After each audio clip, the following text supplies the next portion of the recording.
오늘 우리에게 주신 하나님의 말씀 로마서 9장 19절에서 24절입니다.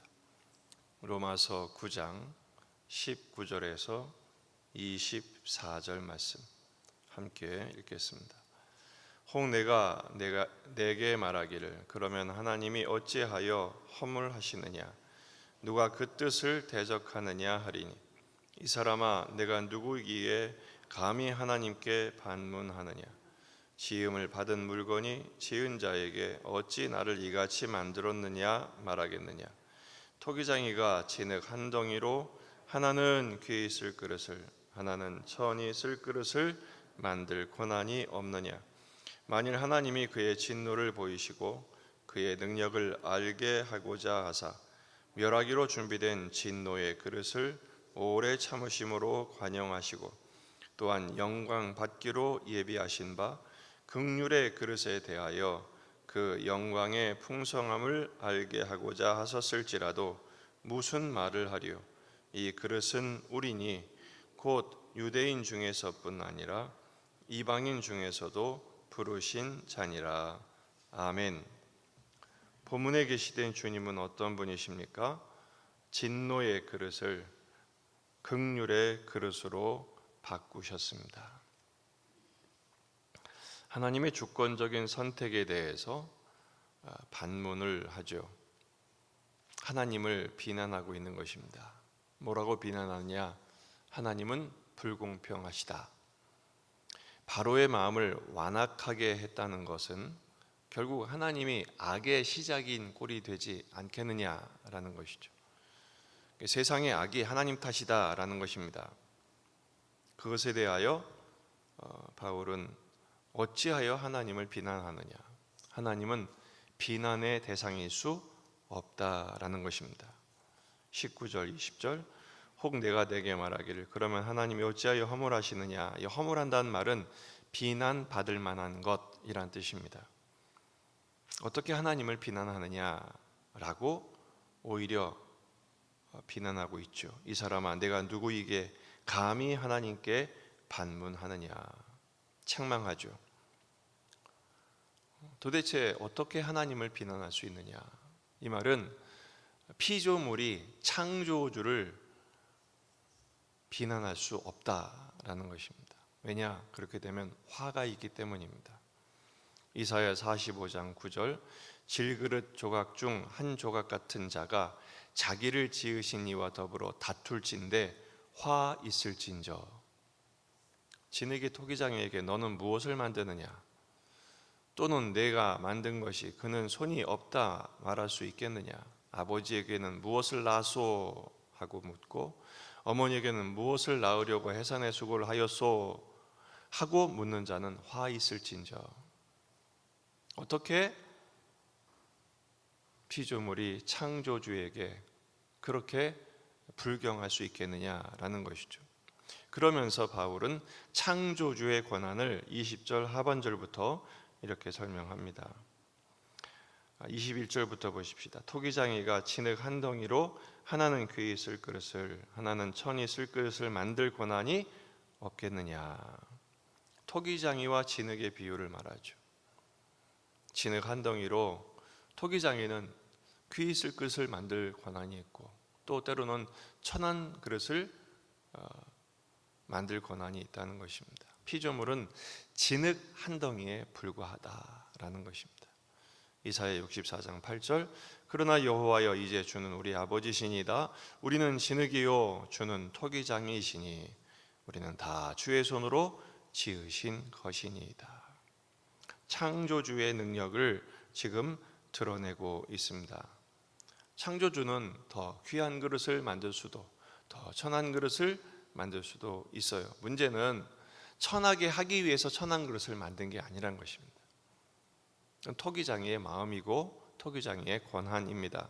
중요한 것은 20절에 강조하고 있는 것처럼 이건 누구의 권한, 이건 누구의 문제냐? 토기장의 주권의 문제라는 것이죠. 토기장은 그 능력을 알게 하시려고 그 뜻대로 지으신 거에 불과해요. 더군다나 토기장이신 하나님의 능력은 어디에 있느냐?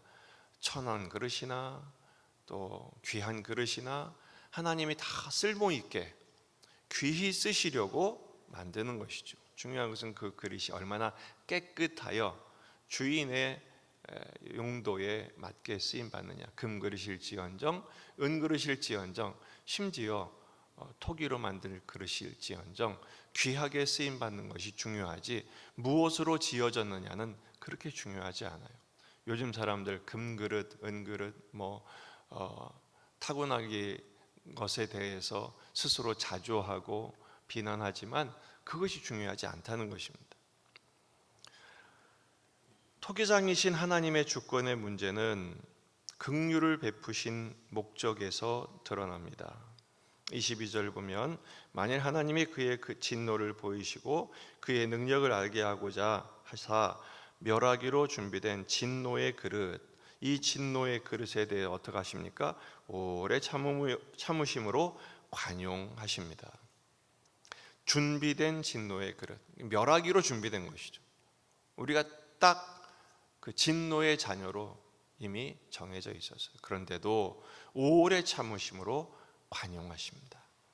또 한 그릇이 나오죠. 23절 또한 영광 받기로 예비하신 바 긍휼의 그릇에 대하여 그 영광의 풍성함을 알게 하고자 하셨을지라도. 무슨 말을 하겠느냐? 이거는 토기장의 하나님의 주권이다. 중요한 것은 영광 받기로 예비한 긍휼의 그릇, 이 그릇은 바로 우리다라는 것을 강조하고 있어요. 24절 이 그릇은 우리니 그랬죠. 원래 우리는 진노의 그릇이지 않습니까? 하나님의 진노 받게 된 그릇이었는데 오래 참으심으로 관용하사 영광 받기로 예비한 긍휼의 그릇이 되게 하셨어요. 그러니까 하나님을 비난할 것이 문제가 아니라 우리가 해야 할 일은 오직 이 은혜에 대하여 감사해야 한다라는 것입니다. 그렇다면 이런 질문이 가능해요. 그러면 진노의 그릇을 왜 긍휼의 그릇으로 여기실까? 왜 하나님이 관용하시고 긍휼을 베푸실까라는 것입니다. 원래 멸하기로 준비된 그릇이잖아요. 진노의 그릇이잖아요. 근데 그렇게 참으신 이유가 무엇입니까? 초대교회 성도들은 주님이 곧 오실 줄 알았어요. 근데 2000년을 기다리셨잖아요. 왜 이렇게 기다리셨을까요?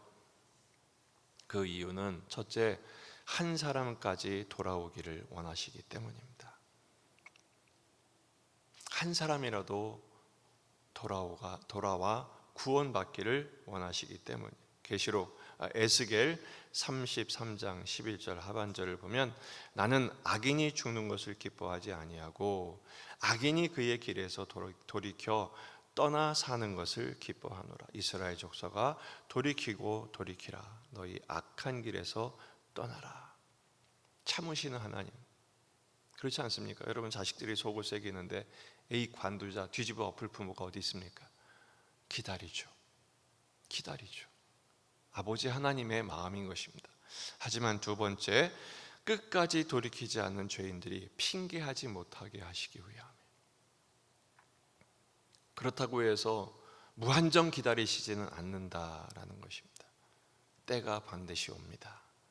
그때는 반드시 심판하십니다. 그때 주님 말씀하실 거예요.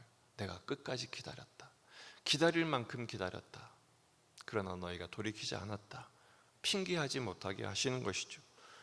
데살로니가 후서 2장 8절 그때 불법한 자가 나타나리니 주 예수께서 그 입의 기운으로 그들을 죽이시고 강림하여 나타나심으로 패하시리라. 마지막 심판 때가 반드시 오십니다.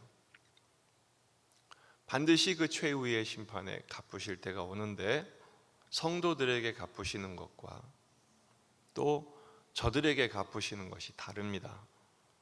데살로니가 후서 1장 6절 너희로 환난을 받게 하는 자들에게는 환난으로 갚으시고 끝까지 기다리셨지만 끝까지 돌이키지 않은 저들에게는 심판하신다. 영원한 멸망의 형벌을 받게 하신다는 것.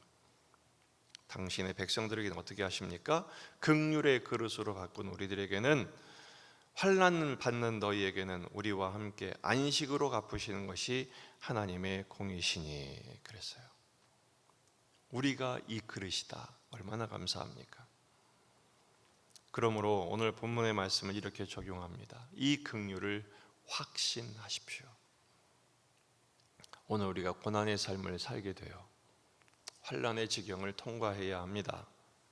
답 없는 현실을 또 오늘 막막한 오늘의 삶을 살아가야 합니다. 그렇다고 해서 현실 때문에 낙심하지 마십시오. 우리는 긍휼의 그릇으로 토기장이신 하나님이 바꾸어 놓으셨어요. 반드시 하나님께서 하늘의 것으로 갚으시고 이 땅에서도 지키십니다. 우리가 원하는 만큼은 아니라 할지라도 주님은 그때마다 때에 합당한 은혜로 오늘을 붙드시고 인도하실 거예요. 그러므로 그 날을 기대하며 오늘 믿음을 가지고 믿음의 길을, 십자가의 길을 걸어가는 것입니다. 이 긍휼을 확신하십시오. 더 나아가 이 긍휼의 복음을 증거해야 합니다. 무한히 참으시고 관용하셔서 긍휼의 그릇으로 바꾸신 하나님께서 우리를 여기까지 인도하셨으니 이 긍휼의 그릇의 은총을 아직 모르는 자들에게 주님의 긍휼을 나타내 보이는 삶을 사는 것입니다. 긍휼이 무엇입니까? 마땅히 받을 심판이나 마땅히 받을 형벌을 면제해 주는 거예요. 우리가 예배당에 앉아 예배하는 것도 그 은혜가 있기 때문에 우리가 멀쩡히 살아서 예배드리는, 아니면 하나님의 심판 맞아 죽는 것이 당연하죠. 우리는 주의 진노에 준비된 그릇이었어요. 과거를 생각하시고 오늘 긍휼의 그릇으로 바꾸신 것을 명심하면서 오늘 좀 하루 긍휼을 베풀어 보십시다. 아, 괜찮아. 그럴 수 있지. 덮어주고. 나도 그랬는데 주님이 나를 이렇게 덮어주셨는데 좀 용서해주고 관용하고 넘어가고 덮어주고, 주님의 이 예수 믿으세요 전하는 것도 중요하지만 그런 긍휼을 베푸는 것도 사실 더 힘들어요. 그렇지 않습니까? 눈에는 눈, 이에는 이, 멱살을 잡아야 속이 풀리는데 그거 참는 거예요. 그거 내려놓는 거예요. 그리고 피차 하나님의 긍휼을 힘입는 긍휼의 통로로 살아가는 축복의 날이 되시기를 주의 이름으로 축원합니다. 기도하시겠습니다. 말씀 붙들고 우리 자신과 가정과 교회와 이 지역의 복음화, 민족의 복음화, 세계 복음화를 위해서 기도하십시다. 환우들과 군에 있는 아들들을 위해서 장마가 또 심해진다고 합니다. 재해 입지 않도록 또 여러분 가족 기도 제목들 가지고 간절히 기도하시다가 돌아가시겠습니다. 다 같이 기도하겠습니다.